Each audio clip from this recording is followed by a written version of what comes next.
कहते हैं प्रभुपाद जी जाने के पहले उन्होंने कुछ उपदेशों को अपने शिष्य वर्गों के अनुगामियों के बीच में उन्होंने कहा था। कहाँ कहा था? कलकत्ते में स्थान स्थान पर उन्होंने कहा था। महाप्रभु के शिक्षाष्टक में जो लिखित परम विजयते श्री कृष्ण संकीर्तन, गौड़ीय मठ का यही उपास्य। परम विजयते श्री कृष्ण संकीर्तन, कृष्ण का नाम कीर्तन ही हम लोगों का उपास्य। साधन, भाव और प्रेम, तीन चीजें हैं। प्रेम के प्राथमिक साधन का नाम साधन, प्रेम के माध्यमिक साधन का नाम भाव, और भाव के द्वारा जो साध्य है वो है प्रेम। साधन किसको कहते हैं? जिसके द्वारा भाव प्रकटित हो। जिस साधन के द्वारा भाव नहीं उत्पन्न हो, भाव कैसा? शुद्ध सत्व वाला भाव, वो पैदा नहीं हो तो वो साधन ही नहीं है। अभी हम लोगों का विचार करके देखो, जो हम लोग भाव को प्रकट करने के लिए साधन कर रहे हैं या नहीं, उसको लक्ष्य करके होता है कि नहीं? आखिर साधन करते हैं तो साधन कर रहे हैं, किस लिए साधन करते हैं? कोई उद्देश्य भी नहीं। अधिकांश लोगों में वो भाव पैदा हो जाए। जैसे एक आदमी दियसलाई घिस रहा है, उद्देश्य क्या है? यदि उद्देश्य हो कि इसमें से स्फुलिंग निकल आए, आग निकल आए, तो वैसे ही घिसेगा। और यदि दियसलाई घिसना ही हमारा साधन है, यही साध्य है, तो भिजी हुई दियसलाई को दिन भर करता रहेगा, वो टूट जाएगा, मसाला गिर जाएगा, झड़ जाएगा, फिर एक दूसरा लेंगे, तीसरा लेंगे, चौथा लेंगे, और इसी को हम साधन समझेंगे। हम लोग का साधन कहीं ऐसा तो नहीं हो रहा है। भिजी हुई दियसलाई और उसकी काठियां ऐसी भिजी हुई हैं, हम कर तो रहे हैं, रगड़ तो रहे हैं, किंतु कभी ये चेष्टा करते हैं कि इसमें से झट आग निकल आए। यदि हमारा साधन होगा वैसा, तो उसको देखेंगे दियसलाई भिजी है तो क्या करेंगे? आग पर सेक लेंगे। जब ठीक हो जाएगी तो थोड़ा सा ऐसा करेंगे, देखेंगे जी फिर नहीं जली तो दूसरी दियसलाई लो, इससे काम नहीं होगा। दूसरी दियसलाई बदल दी ना, और फिर जलाया थोड़ा सा, तो देखो प्रकाश आ।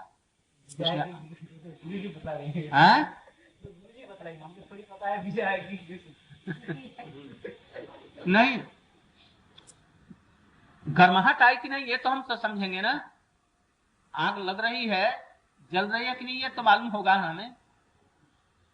प्रतिग्रास के साथ में भक्ति के ये मालूम होगा।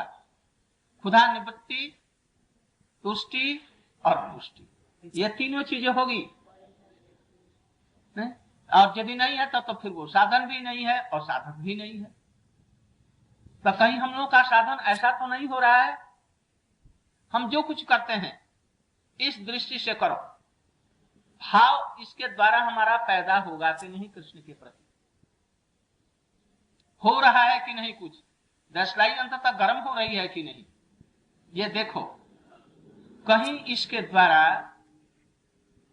प्रतिष्ठा और दूसरी चीजें, रुपए पैसे तो नहीं उसके द्वारा निकल रहे हैं, उस साधन के द्वारा। यदि सचमुच में उस तरफ में जा रहे हैं तो हम लोग गलत दिशा में जा रहे हैं। इसलिए खूब अच्छी तरह से समझो, जिस कीर्तन का उद्देश्य है वैसा भाव उत्पन्न। पहले देखो, उस कीर्तन के द्वारा हम कीर्तन कर रहे हैं, चित्त शुद्ध हुआ कि नहीं ना? ये शिक्षाष्टक में पहला श्लोक, चेतो दर्पण मार्जनम भाव महादावाग्नि निवापनम श्रेयः कैरव चंद्रिका वितरणम विद्यावती जीवन आनंदाम्बूधि वर्धनम प्रतिपदम पूर्णामृतास्वादनम सर्वात्म स्नपनम परम विजयते श्री कृष्ण संकीर्तन। इससे संकीर्तन हम जो कर रहे हैं चित्त शुद्ध हुआ कि नहीं? और गुरु जी समझेंगे, हम कैसे समझेंगे? कैसे समझेंगे? अरे हम तो ये समझेंगे ना कि जगत के प्रति, विषयों के प्रति, अर्थ के प्रति, प्रतिष्ठा के प्रति हमारा चित्त जा रहा है कि नहीं, ये तो समझ लेंगे ना। भोगों के प्रति जा रहा है कि नहीं, भोगों को विष समझ रहे हैं ना कुछ अपने लिए अनुकूल समझ रहे हैं। भोग है विष ना। जैसे हरिदास ठाकुर जी थे, हरिनाम निर्जन में कर परम सुंदरी ज्योति वहां आई।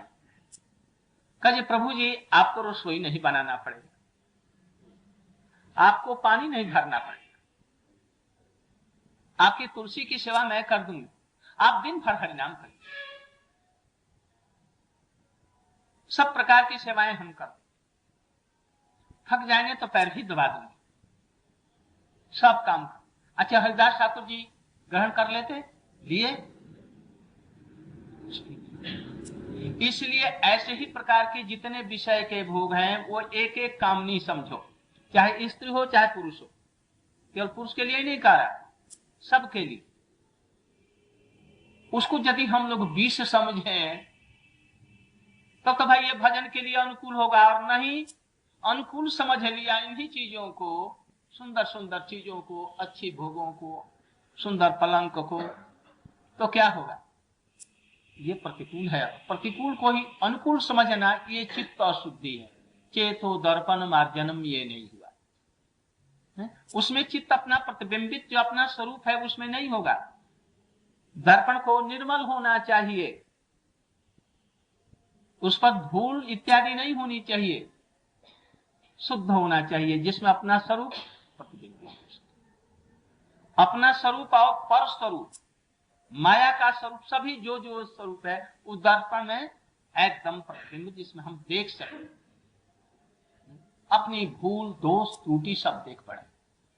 जिसको अपना दोष नहीं दिखता, दूसरों का ही दोष दिखता है केवल, वो तो परमबद्ध है, वो दुर्भागा है। दूसरों का गुण ही जिनको गुण दिखता है वो ठीक। इसलिए हमारे चित्त के ऊपर में जो मैला पड़ा है, ये मैला है सबसे पहला देह में आत्मबुद्धि।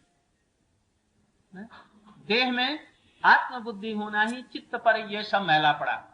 हम यह शरीर नहीं है, हम क्या हैं? नित्य कृष्ण का दास। किंतु मैला पड़ जाने से अभी यही शरीर दिखाई पड़ रहा है। ये चित्त का सबसे बड़ा भारी मत। इसलिए इस शरीर को ही सुखी करने की चेष्टा का होना ये भी मैला है। बहुत से अनर्थ है, सर्वभ्रम, असत तृष्णा, हृदय दौर्बल्य, अपराध। और इसके अतिरिक्त माधुर्य का दमनी में वर्णन किए गए उत्साहमयी घन तरला, दृढ़ विकल्पा, विषय संग्रह, तरंग रंगिनी, नियमक क्षमा, और इसके बाद में पूर्व कृत सुकृति उत्थ अपराध, दुष्कृति उत्थ अपराध, भक्ति उत्थ अपराध, अपराध, ये सब दूर हो जाएंगे, तब उसमें हम अपना प्रतिबिंब देखेंगे। किंतु देखो अभी स्वरूप में नहीं देख रहे हैं, प्रतिबिंब में देख रहे हैं, दर्पण में देख रहे हैं। अभी स्वरूप को अभी ठीक से नहीं देख रहे हैं, अभी वो दर्पण है, माया है अभी। किंतु विषय छाड़िया कबे शुद्ध मन कबे हामी हेर, अभी उस मन से देख रहे हैं। किंतु चित्त है उस समय, चित्त जब टूट जाएगा, हट जाएगा, शुद्ध एकदम आत्मा हो जाएगी, उसके द्वारा जो अपना स्वरूप देखेंगे, अपने आप फील करेंगे, अनुभव करेंगे, वो शुद्ध चीज है। किंतु अभी तक कभी आएगा? अभी तो पहले चेतो दर्पण मार्जनम, भव महादावाग निर्वापनम, श्रेय कैरव चंद्रिका वितरणम, विद्या जीवनम, आनंदाम्बूधि वर्धनम, तब ये दशा है जिसको कारण स्वरूप की अनुभूति। इसलिए पहले इन सब अवस्थाओं को पार कर करके जब नाम करेंगे तब वो हमारा नाम, ऐसा एक कृष्ण नाम ही हमको भव सागर से तरने के लिए, बाकी को हम लोग पीछे विचार करेंगे। आज यही तक है। 6 बज गया तो ठीक है। अभी तो अंधकार है, अंधकार हो गया है ना, अंधकार है, सब लोग गिर पड़ेंगे, किसी को बैल मार देंगे, कुछ हो जाएगा। 10 मिनट बहुत है। बच्चे तो दर्पण मार्जनम, ये अभी चित्त दर्पण मार्जन हुआ। अर्थात संसार की कोई भी आसक्ति, अनर्थ और अपराध नहीं रह जाएगा, तब उस दर्पण में, चित्त रूपी दर्पण में प्रभु का दास्य प्रतिबिंबित होगा। ये पहली ही चीज इतनी कठिन है। Understand something? तो दर्पण मार्जन। अच्छा, भव महादावाग्नि, जब चित्त दर्पण मार्जित होगा, जब चित्त शुद्ध देखेंगे और स्वरूप उपदेश मैं कृष्ण दास हूं, और जब कहीं भी आसक्ति नहीं रह जाएगी, अनर्थ नहीं रह जाएगा।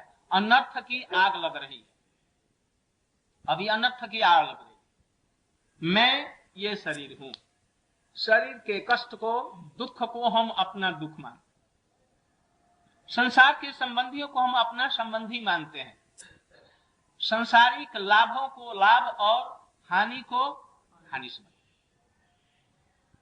यही संसार में दवालन में जल रहा है, इसीलिए जन्म मरण हो रहा है। बार बार जन्म लेते हैं, मरण करते हैं।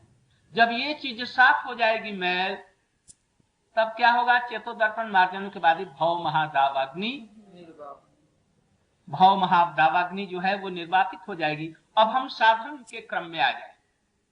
अब पहला जो दुख, क्लेश अग्नि जो भक्ति है यहाँ पर, अब ये पहला उसका पत्ता अभी निकला। कैसे निकलेगा? उत्तमा भक्ति का, जब हम कौन सा उत्तमा भक्ति?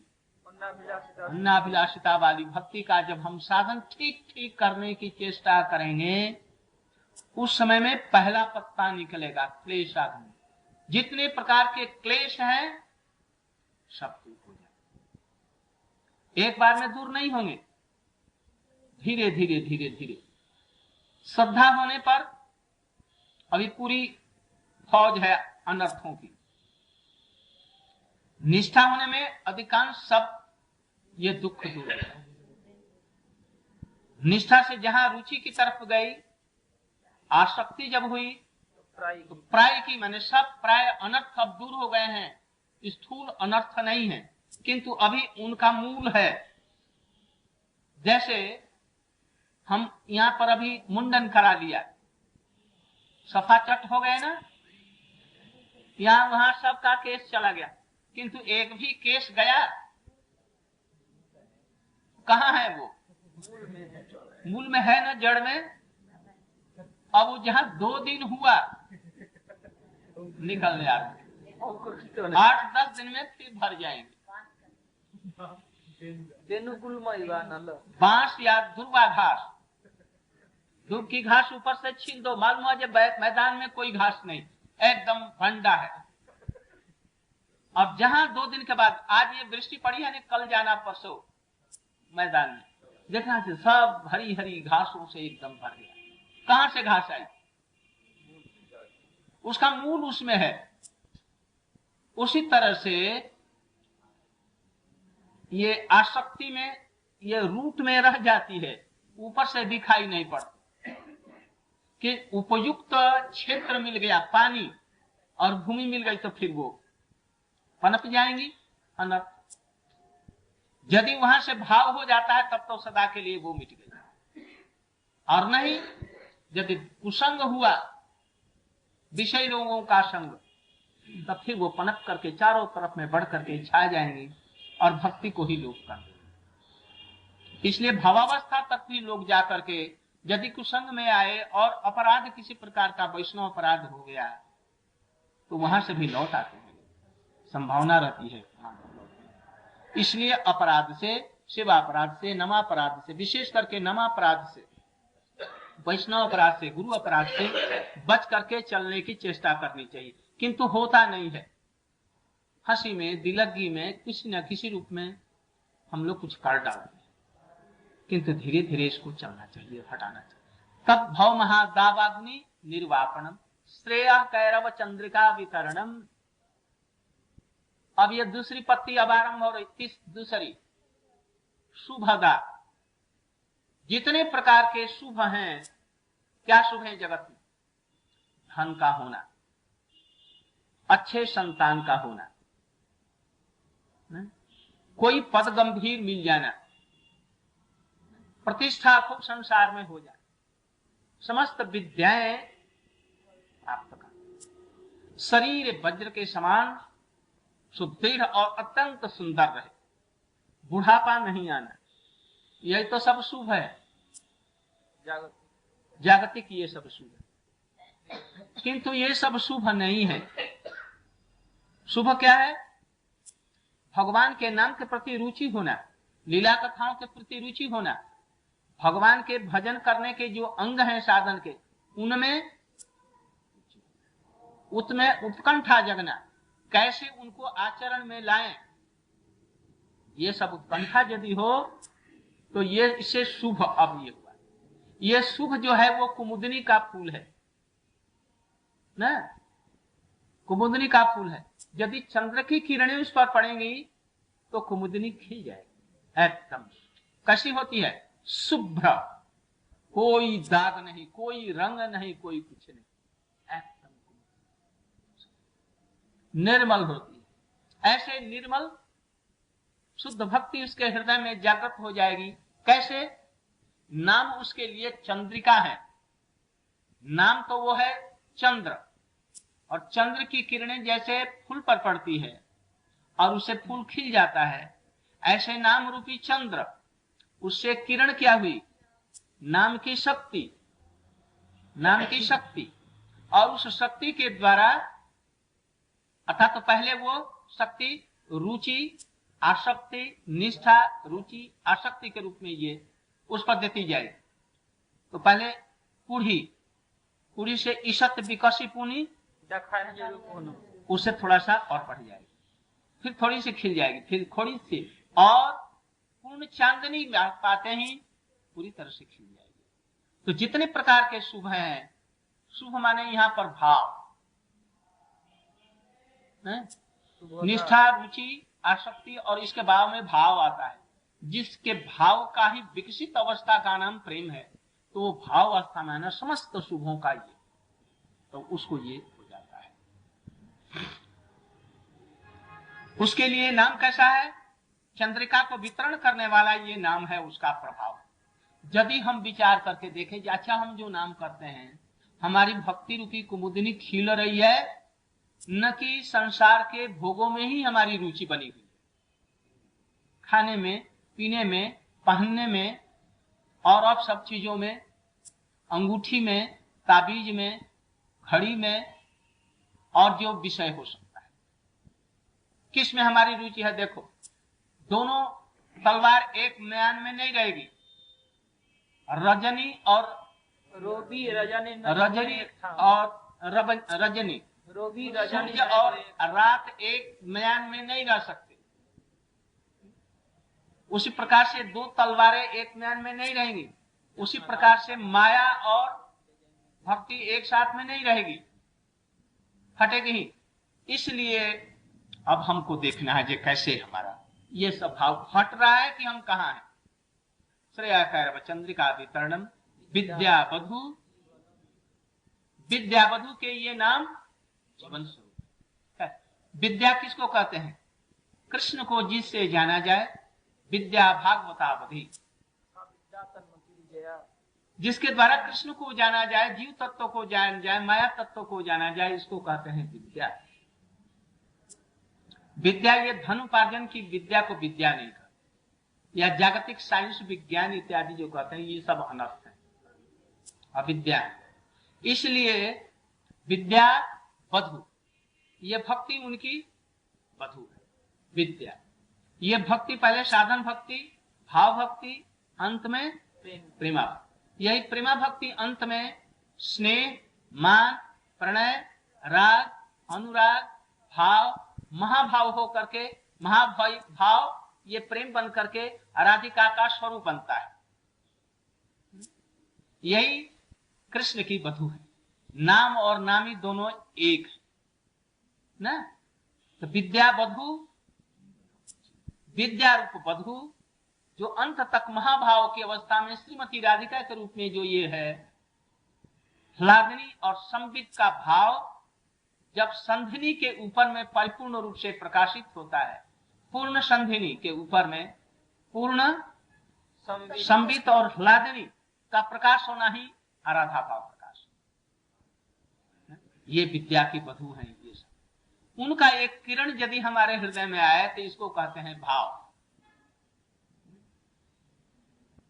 तो विद्या वधू जीवनम, ये कौन है? नाम है विद्या वधू जीवन। इसके बाद में आनंदाम्बुधि वर्धनम प्रतिपदम। यदि ऐसा नाम होगा ना, भावपूर्वक दिया हुआ जाया हुआ नाम, अनर्थग्रस्त दिया हुआ नाम नहीं, इन 3-4 अवस्थाओं के बाद में दिया हुआ नाम। अब ये हुआ प्रतिक्षण में पद पद पर प्रेमामृता, आनंदाम्बुधि वर्धनम, आनंद की अम्बुधि को बढ़ाता है। कृष्ण नाम ले रहे हैं ना। कुंजे श्रीमती राधिका करसती इति कृष्ण हरे कृष्ण किया। और कुंजे कृष्णम हरति, ये हुआ हरे। और कृष्ण का क्या हुआ? कुंजे श्रीमती राधिका हरति, ये हुआ कृष्ण आकर्षति। ऐसे ही कितने इसके भाव गंभीर हैं, जिसका अंत नहीं। इसलिए चैतन्य महाप्रभु जी ने ऐसे सरस नाम को जगत में प्रकाश किया। पद पद पर इस नाम में जब कृष्ण को सब साक्षात ऐसा देखेगा और ऐसे भाव उसके आएंगे, तो उस नाम को लेकर के आनंद रूपी समुद्र में, अपराकृत आनंद रूपी समुद्र में वो गोता लगाता रहेगा। उसको जगत से बातचीत करने की, किसी को पानी पिलाने की, किसी को कुछ करने की जागतिक उसको अब अवकाश नहीं रह जाए। हमारे लोकनाथ दास गोस्वामी नरोत्तम ठाकुर को इसी स्थिति में लाने के लिए ही उन्होंने कहा, अच्छा तो जाओ घर में पानी पिला दो। साधारणों के समझ में ये बातें। आनंदाम्बुधि वर्धनम प्रतिपदम पूर्णामृता स्वादम। तो फिर पूर्ण अमृत का, पूर्ण अमृत क्या है? प्रेम रूपी अमृत। इसका सब समय आस्वादन करेगा, लीलाओं से एकदम इसको जोड़ देगा। और सब समय जैसे सनातन गोस्वामी किसी भी श्लोक को ले रहे हैं, बृहद भगवतामृत में देखते हो, एक महात्मन शब्द का लिया और महात्मन शब्द में क्या क्या नहीं भर दिया है? कलानिधि और कलावती, इन दोनों शब्दों में कैसा भाव भरा। कृष्ण कलानिधि है और राधिका जी कलावती है। ऐसा अर्थ हमने तो कभी, अभी हम लोगों का जीवन ही किया, वे भक्ति जीवन, किंतु हम लोगों ने कभी अनुभव नहीं किया। किंतु सनातन गोस्वामी जी की कृपा से ये सब एक एक शब्द को कितना सुंदर लेकर के आस्वादन। भक्ति मनोहर ठाकुर जी नाम लेते लेते ऐसे ही ये सब चीज नहीं आया, ये करके कैसे तन्मय हो जाते, कैसे सुंदर सुंदर व्याख्याएं करते हैं? और प्रतिपद में आनंदाम्बुधि वर्धनम प्रतिपदम पूर्णामृतास्वादन, स्वादन कर नाम करते करते गोपियां मान कर दिया। कृष्ण उनको कैसे ये कर रहे हैं? जयदेव जी का पद पढ़ रहे हैं, स्मर गरल खंडनम मम शिरसि मंडनम धेहि पद फलम, ये सब का वो पाठ कर रहे हैं। उसी समय में वैसा ही कोई भाव आस्वादन करता हुआ नाम करे। तो कहां संसार, कहां खाना पीना, कहां कहां। इस तरह से आनंदाम्बुध परिणामृतास्वादन सर्वात्मा स्नपरम परम। और उसको अंत में उस अमृत के सागर में ऐसे डुबो देता है जो कभी भी ऊपर में नहीं आता, उसी में ही डूबा रहता आनंद के संपन्नम। अर्थात तो माया का उसमें हवा नहीं कभी लग पाती, कभी भी ऐसी स्थिति नहीं आएगी कि माया की हवा कभी लग जाए, संसार की कोई हवा उसमें लग सके, सब समय उसी में रह करके अर्थात यहाँ पर स्वरूप सिद्ध होकर के उसमें प्रवेश कर जाता। ये है, ऐसा ही ये हरिनाम जो है प्रभुपाद जी का विजय थे श्री कृष्ण संकीर्तन। बस आज ही ऐसे कितने उपदेशों को हम लोग पढ़े, न जाने कितने दिन हम लोगों के लग जाएंगे ऐसे उपदेश पढ़े। पंचाल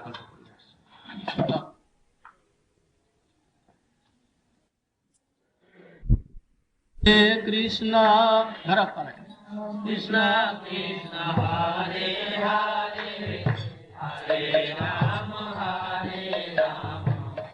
राम राम हरे हरे हरे कृष्ण कृष्ण कृष्ण हरे हरे हरे राम